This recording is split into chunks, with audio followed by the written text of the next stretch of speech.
餐的我们主办。全国3级警戒延长，所以有真侪家庭拢受到真大的冲击。台南市议员林美燕决定在这个疫情的期间嘛，比照以前继续提供绿色家庭的学生爱心营养午餐。到今年已经是连续第7档在暑假的期间来提供学生爱心午餐。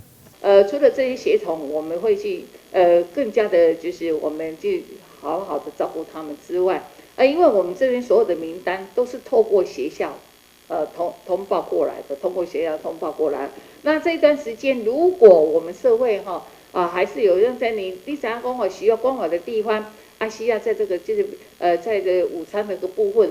能够就是加以就是我们的协助的话，也欢迎来到我们的服务处跟我们登记，跟我们登记。我想我们2位理事长绝对不会吝啬的，他也常常交代美燕说，只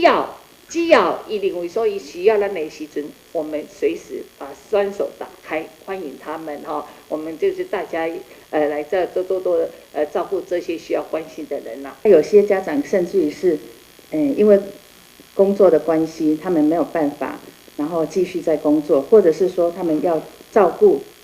家里面的小孩子，那也被迫不得不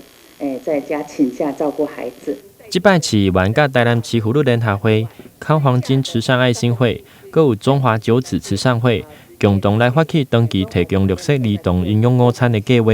希望透过这个活动会当帮助更较侪有需要帮助的囡仔，嘛会当替这摆疫情受到影响的家庭来分担一寡压力。我们要谢谢美燕议员在带领的整个团队已经第7年了，真的非常的不容易。那我们也在这里要特别感谢在这一次在支持整个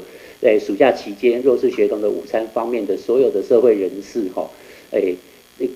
给他们一个掌声，也要谢谢他们对整个社会的关怀。台南市教育局副局长吴国民特别表示，每一档除了市府编的预算伫咧协助弱势家庭以外，同时嘛特别感谢议员连续7档来帮助需要帮助的学生。最后，议员嘛要提醒民众，疫情的期间为着要让大家方便，今年学生家长家己对所提供的地点内底来选地点领餐，经过登记了才来领餐。来领餐的时阵，请一定要挂好喙罨，领了就离开。来港计有伤侪人聚集的风险。台南新闻刘品言采访报道。